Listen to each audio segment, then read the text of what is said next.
about you, but I like watching cooking shows. One show I really kind of gotten into lately is Beat Bobby Flay. Anybody ever watch Beat Bobby Flay? Man, it's a fun one to watch. And I find that I watch a lot of cooking shows, but I implement very little of them. Okay, it's just purely entertainment. It's not for me to be a better cook. But I love this show because basically what it does, it takes another cook, and they get to put up their signature dish against Bobby Flay, this world-renowned chef, and see who can make the better dish of this person's choice. And so this is something that they've mastered. This is like their favorite thing to make. And then you get to see how they do it. You get to see the ingredients, the way they go about it. And it's really kind of a behind-the-scenes look at how these awesome chefs really go about their practice. And it's not too dissimilar from what we do here at Riverway. This is kind of like our signature dish, what we do here on Sundays, what we do in our community. And these values make up why we do it and how we do it. So I want to share 2 more of these values with you today. We've shared 4 so far, and we're going to go through 2 more today. So let's dive in to these values. And the next one I want to share with you is that we value environments where everyone feels accepted as one of us. We value environments where everybody feels accepted as one of us. And when we talk about environments, primarily we talk about the 3 environments of Riverway where we talk about Sunday mornings like we're here right now. We talk about small groups when we're gathering in each other's homes throughout the week, and also out in our community when we're blessing our community, doing some of our 5th Sundays. Those are the environments that we're referencing here.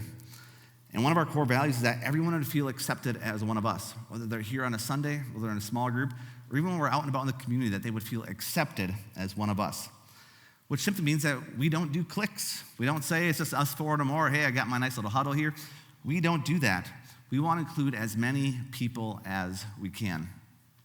Now, I remember when I was about 10 years old, I was playing baseball. I played baseball since I was probably 8, 7, whatever age I was. But I remember towards the end of the season, they put together this all-star team to play in this little tournament. And like I said, I was 10 years old. It was this small little thing. But I remember I think I might be able to make this team. And I had a good season. And back then, basically, they posted the teams right by the fields. There was this little snack shack area, and they just put a list of the kids that made the team. And I was so excited to go check out this list and see if I made the team. I was going to be playing with my buddies. And so I go there, and I'm looking at the list. I didn't find my name anywhere.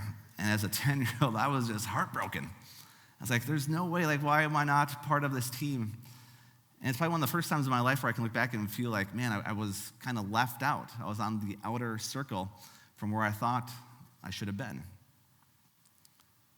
And as a 10-year-old, I was like, just devastating. But the same thing is true for us as adults. When we feel that we're left on the outside, when we don't feel that sense of inclusion, of people wanting us on their team, it can be heartbreaking. And see, now fast forward several years, because I'm much older now, and I coach baseball and other sports, and I always try to be very intentional when we're doing fun games and practices or whatever it might be, is I don't want the kids to just kind of pick their own teams. Because I know when you're kind of picked last or when you're kind of excluded, that can be a damaging thing for kids. Because we all want to be included. We all want to be a part of something. And that's why at Riverway here we say we want everyone to feel accepted as one of us. Because you've been there. We've all felt rejection at one point or another. No matter how old we are, it stings a little bit. It's basically someone saying, we don't want you. And that's tough to swallow. You see, this is why all of us here play a role in reaching out in our environments, but it takes a new set of lenses, okay? It takes a new mindset, a frame of which we see things, and it's your next fill-in here, is accepting others means that we have to intentionally look for those who need belonging. We have to intentionally look for those that need belonging. Because the truth is, we want everyone on our team. There's no limit, there's no number. We want everybody on our team. So we need to invite those people in and make sure they know that they belong here. Because the truth is, you needed it when you first came. Aren't you glad that someone reached out to you? Maybe pulled you into their row, invited you to their small group, invited you to their serving team, say, hey, we should serve together, or talk to you at that serving event. Aren't you glad that you met those people when you did? Because the truth is, these friendships, these relationships, they have the power to change our lives. And in truth, I hear all the time, we get feedback all the time about how welcoming Riverway is. And when we hear that, we can't help but get this big smile on our face like, yes, because that's who we are.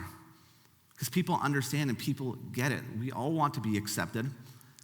But it's not just us as a staff, as a team, as pastors, but it's you guys. It's everybody having that same heart for each other to make sure people feel like they belong here. But the truth be told, there are sometimes people who show up and they don't leave feeling welcomed. And they don't always feel that sense of belonging, and they might just leave. And I can't necessarily blame them. You see, I have some friends who attended Riverway in their first time here, and it was almost a very short-lived experience here at Riverway. Because when they left, they didn't feel welcomed at all. And their experience was this. There's a little excerpt from an email that I got back. It said, "We were shocked that no one talked to us at all. People were around us and even tried to engage a bit, and we stayed after with donuts forever, but nothing. No one introduced themselves. It was really odd, and it kind of made us sad. The concern is another community of cliques that is hard to break into. It was super odd." And man, I tell you what, when we got that email, it was just heartbreaking. Because I know that's not who we are. It's not who we strive to be. But for these people, this was their experience. And I'm sure nobody was intentionally trying to be mean or trying to ignore these people. But the truth is they were probably just unaware or just unwilling to step outside of their personal comfort zone, to go reach out to somebody, to say hi, to invite them into their circle. Now, thankfully, they decided to give us another try, and they've since plugged in. They have friendships. They're still attending here regularly. But the way we interact with each other matters here. The way we look for people out in our lobby, it matters. People come into this building every single Sunday looking for a place to belong, looking for a group of people that will accept them just as they are. So that's what we strive to be. Now, are we going to get it right every single time? No. We're all humans. We all make mistakes. But that is our goal. That is what we strive for. That is a thing we value deeply because we want people to know that they belong here. You see, it's easy to stay where we feel comfortable, and we can even ignore people without even knowing it. But I want to share you this verse that Paul writes in Romans 15:7. It says, "Therefore, welcome one another as Christ has welcomed you for the glory of God." Can we read that one aloud together? I just love that verse. Let's read that all together, everybody now.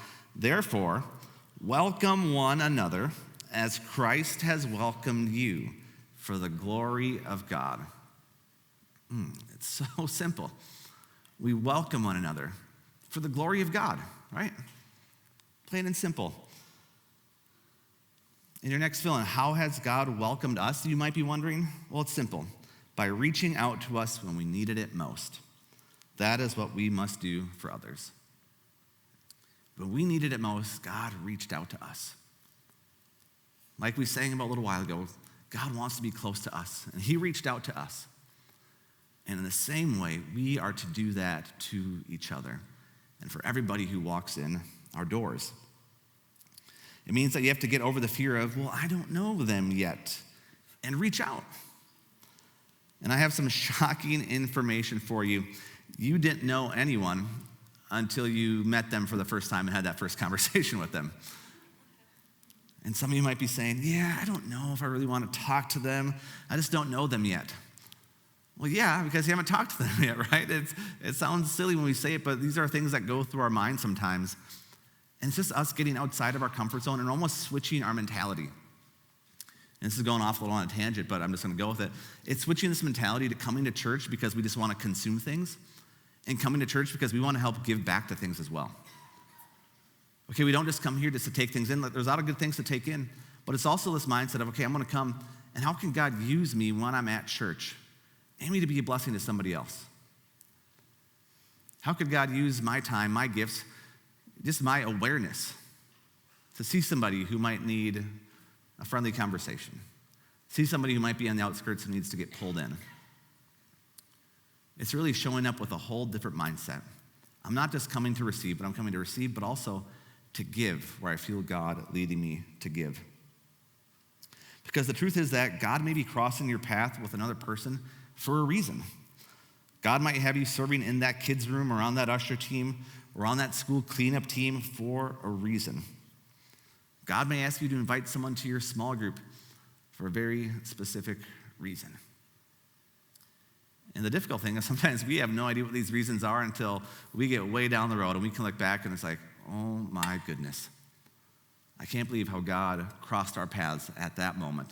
And now I see his faithfulness along this journey. And if it wasn't for that one moment, if it wasn't for that one time I went and had coffee with that person sitting by themselves, that relationship may never have started. And all this awesome things that have happened years later may never have happened if I didn't take the initiative and have this awareness to look for others who needed someone to help them belong. So here at Riverway, I want us to be the most welcoming church in this city, in our communities, that people would be blown away with how welcome we are to them. I'd much rather get feedback saying, man, I was just bombarded with people welcoming me, okay? Like, it might be a little too extreme, but I want us to err on that side, okay? We're almost overly welcoming or overly friendly. Because I don't want anybody to leave on a Sunday thinking, man, why didn't anybody talk to me? Let's make sure we're including them and make sure they know that they can be on our team. Secondly, another core value that runs kind of within the same vein is that we value loving others regardless of where they are at on their faith journey. We value loving others regardless of where they're at on their faith journey. And this is a big one. And I know at face value we can say, oh yeah, that makes sense. I can agree with that. But the truth is this requires something much more difficult from us. You know, I've seen over years, maybe you have plenty of, maybe overly religious people who have expected people far from God to get their whole lives figured out before they come to church or can put their faith in God. It's, hey, I know you're over here. Before you can even come, we need you to make some pretty huge steps, okay? And it created an environment that wasn't a safe place to maybe take baby steps or to gradually grow closer to God. But that's what we long to do here, because this drives us absolutely crazy. See, people do this in an attempt to almost keep the bad people out and the good people in. And but what I mean by that is sometimes we'll kind of keep people out, maybe the people who struggle with lust, or maybe they've been divorced or had an abortion, or some things that some people just completely look down upon and say, you know what, they're no longer any good. God can never do anything with them. We've almost put them in this box that says, you know what, you're irredeemable, which is absolutely ridiculous. And instead we say, we'll let you in if you struggle, maybe with gossip or pride or jealousy, maybe even gluttony. Sure, you can come in. We've almost created these two different ways of, okay, this sin is too bad. But if you only struggle with these things, yeah, you're welcome here. It's not as overt. People don't know that. So you can come in. And it's a huge reason I think so many people have just been disenfranchised with the church. Instead of saying, our doors are open. Whatever you're dealing with, wherever your background is, you are welcome here. Because we all struggle with many different things. And we know that the only thing powerful enough to break those things is the presence of God. So we want people in here to experience that same thing that we experience every Sunday morning. You see, oftentimes people have built churches with spiritual ladders of transformation. Not too dissimilar from this large ladder right here. But they removed these bottom rungs for people and say, okay, you need to start up here. I know I was able to walk up these smaller rungs, but I've been here long enough, so that's okay. But we need you to jump up here right away. And if you can't, maybe come back here in a little bit of time once you've kind of figured out how to be up at this level with the rest of us. That's what that's communicated to people. You see, they don't want to deal with the messiness of people's lives, and so they wanted to make it as difficult as possible for people to go to church by saying, either you jump up here with us, or you aren't welcome. And it's so mind-boggling to think that, because when we look back at how Jesus taught, and how he loved and welcomed people. It couldn't be further from the example that he gave us. But you see, this isn't just a problem that we have here today. It was even a problem back in Jesus' time. And I want to tell you kind of these two Bible stories, two different stories about two different guys that were not even close to having any kind of morals or ethics. These were really bad sinners, as people often would label them. And let me tell you where Jesus sets the bar with these people. His first account is from the book of Matthew, chapter 9, verses 10 through 13. It says, "Passing along, Jesus saw a man at his work collecting taxes. His name was Matthew." And let me pause it right there for a minute. Oftentimes, nobody likes to have people collect taxes for them because they're just taking money. But back 2,000 years ago, tax collectors were some of the worst people there were. And let me give you a description of a tax collector so you can have this idea in your head. Basically, tax collectors in the Bible were Jews who were working for the hated Romans. These individuals were seen as traitors to their own countrymen. Rather than fighting the Roman oppressors, the tax collectors were helping them and making themselves rich at the expense of their fellow Jews. It was also common knowledge that the tax collectors cheated the people they collected from. By hook or by crook, they would collect more than required and keep the extra for themselves. Everyone just understood that that was how it worked. And because of this, tax collectors were very wealthy. And this further separated them from the lower classes who resented the injustices of having to support the tax collectors. You see, the tax collectors, ostracized as they were from society, formed their own clique, even further separating themselves from the rest of society. So they were highly looked down upon, even hated, because of what they were doing to their fellow countrymen. So when you hear tax collector, don't just think, oh yeah, I can't stand taxes either. No, these were awful people, treating their own people terribly. So they had this terrible reputation.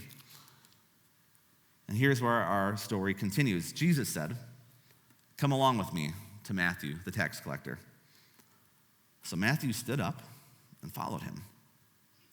Later, when Jesus was eating supper at Matthew's house with his close followers, a lot of disreputable characters came and joined them. When the Pharisees, who were the teachers of the law, saw him keeping this kind of company, they had a fit and lit into Jesus' followers. These guys were just irate. And this is what they said: "What kind of example is this from your teacher, acting cozy with crooks and riffraff?" Now Jesus, I love this, overhearing this, he didn't just respond, he didn't just, utter back. It says Jesus, overhearing, shot back, okay? Jesus was kind of getting feisty here. He says, "Who needs a doctor, the healthy or the sick? Go figure out what this scripture means. I'm after mercy, not religion. I'm here to invite outsiders, not coddle insiders." I mean, you don't want to get Jesus riled up because he's just going to come in and give you the business there. I'm here to invite outsiders, not coddle insiders. The healthy don't need the doctor, but the sick do. So here, you can mark a tally. Jesus 1, religious leaders 0. Your next fill in here, where religious people go wrong, is that they truly believe there are good and bad people, when really there are only bad. This is where we get off track, thinking we can put people into categories of good and bad people, when really we are all bad. We are all sinners. We have all had to walk through different journeys to get where we are. We have all had different struggles, and we all continue to struggle with different things. And while some of us have found freedom from the struggles, Jesus has maybe broken those chains in our lives, which is awesome. There are still some people who are battling through those. But Jesus is saying, why would I only spend time loving people I already know have been set free? Why wouldn't I spend my time with those I know need it? Why wouldn't I spend my time with those I know still need to be set free? They're the ones who need it the most. We have another account here in the book of Luke, chapter 19, verses 1 through 10. It says this: Jesus entered Jericho and was passing through. A man was there by the name of Zacchaeus. he was a chief tax collector, okay? Not just a regular one, now he's a chief tax collector, so you can imagine he was looked down upon even more. And he was wealthy. He wanted to see who Jesus was, but because he was short, he could not see over the crowd. So he ran ahead and climbed to a sycamore tree to see him, since Jesus was coming that way. When Jesus reached the spot, he looked up and said to him, "Zacchaeus, come down immediately. I must stay at your house today." So he came down at once and welcomed him gladly. All the people saw this and began to mutter, "He has gone to be the guest of a sinner." He has gone to be the guest of a sinner. The chief tax collector. But remember what Jesus said. It's not the sick that need a doctor, or it's not the healthy that need a doctor. It's the sick. So what happens here? They have lunch, Jesus and Zacchaeus. We don't know what happened during that time or what was talked about, but somewhere during that time, Zacchaeus has a heart change. And listen to what he says. But Zacchaeus stood up and said to the Lord, "Look, Lord, here now I give half my possessions to the poor. And if I have cheated anybody out of anything, I will pay back 4 times the amount." Jesus said to him, "Today salvation has come to this house, because this man too is a son of Abraham. For the Son of Man came to seek and to save the lost." He came to seek and to save the lost. And that in part is why we exist as a church. Because there are lost people, there are hurting people, there are sick people that desperately need to know the power and the love of Jesus. Because the same way that Jesus reaches out to you and to me, the same closeness he desires for you and for me, he desires for people who are outside these walls as well. He came to seek and to save the lost. You see, Jesus wasn't having lunch with the priests and the religious leaders. He was having lunch with the chief sinners in their house. And to make it weirder, your next fill in here, is that people who were nothing like Jesus liked Jesus. Why? Because he loved them where they were at. People who were nothing like Jesus at all, okay? Didn't have the morals, the ethics, the choices that he was making, couldn't be further from who Jesus was. But they liked him because he loved them right where they were at. He loved them where they were at. So the question, should the church only be for church people? But if that's true, then Christianity is only for church people. And if Christianity is only for church people, then Christ is only for the church people. But you see, we just read that he came to seek and to save the lost. He was hanging out with the chief tax collectors, with the riffraff, with the people of disreputable character. That's what Jesus was doing. He was spending time with those people. And you see, I think Jesus would love the outsiders regardless of where they're at on their spiritual journey. So that means we must do that as well. We need to love them. We need to look for opportunities to show them that we love them and that Jesus has something greater for their lives. You see, we talk about this ladder illustration and how people often try to take these lower rungs off, say, hey, we need you to get up to where we are. But what Jesus was so amazing at doing, he said, no, we're going to start right down here. We're going to make it as simple as possible to take steps towards me. And as a church, that's our desire as well. We want people to be able to come in and think, oh, this is easy. I can take a step, right? That's not too hard. I don't need to worry about getting however many feet up this ladder is right away. But we're making it simple. An easy next step. Maybe it's just coming back a second week. I don't need someone to have the whole Bible memorized in a week or two. Man, did they have an impactful experience with us here at Riverway? Awesome. Come back another week. See what God might want to do in your life. And we say this all the time here at Riverway. It's all about that one step. What's the next step for this week? How can we take that step closer to God? We don't want anybody to be here on a Sunday morning feel like they need to climb to the top of the ladder or jump to the top of this ladder the very first moment they step in. We want people to know that this is a safe place for them to explore a relationship with God, a safe place to ask questions, a safe place to have doubts. You might often hear that it's okay to belong before you believe. Because we know that it is a journey for people. I know people might attend for weeks and months before they're like, you know what? I'm ready to make Jesus the leader of my life. But for people who are in that place, it's so important that they know that we love them and care for them regardless of what their background looks like. And we're just inviting them to keep exploring, to keep taking little steps with us. Because what matters isn't your position on the ladder. What matters is that you are here, that you're looking at the ladder, and you're thinking, maybe I should take that next step. I think I'm ready to take that next step up this week. That's what matters. It doesn't matter where you are, it doesn't matter how long you've been coming. It matters, are you here? Are you looking at that ladder thinking, you know what? I'm ready to take my next step.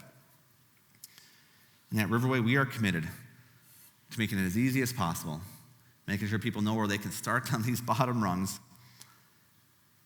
Because we want them to know that it's okay. Whenever they're ready to start that relationship with God, we're here for them. We want to help them with that journey. Like I said, anyone can belong before they believe, and this is lived out by loving others and welcoming their questions, their sin, their fear, their uncertainty, because that is exactly what Jesus would do. He didn't wait for Zacchaeus to make this big declaration before he said, Zacchaeus, I must come to your house today for lunch. No, Jesus did that first. And he does that first for all of us too. He doesn't say, hey, I really want this close relationship with you, but you need to do A, B, and C kind of here first. No. Because Jesus knows by us taking that step towards him, our lives are going to be changed. But he values relationship. And that's why here at Riverway, we value relationship as well. Last passage I want to share with you, Romans 14, starting in verse 1. Paul writes this, accept him whose faith is weak, without passing judgment on disputable matters. For who are you to judge someone else's servant? To his own master he stands or falls. So then each of us will give an account of himself to God. So whatever you believe about these things, keep between yourself and God. Accept those whose faith is weak. I guarantee you, your faith right now probably looks a whole lot different than it did maybe only a few months ago, or think about a few years ago. Man, I can't tell you the difference to how my faith looks now between when I was just a 14-year-old boy accepting Christ at youth group and the journey that has been on 21-ish years later, however it is now. But our faith grows. And it doesn't grow when people look down upon us. When people try to say, well, you're not up at my level yet. No, our faith grows when people come alongside of us and say, let's do this together. Are we going to hit some bumps on the road? Absolutely. But we're going to grow together. And it's having those people around us that is so important for our faith journey. So when people come in from whatever backgrounds they come from or from whatever faith they come from, it's important that they know that there are people here that aren't going to look down upon them. They aren't going to say, well, come back when you get up to this rung of the ladder where I'm at. It's no, hey, how can I come alongside? And how can we do this together? Because that's what Jesus has done for each and every single one of us. So as we look at these two values that we talked about here today, which is the one that God would have you focus on?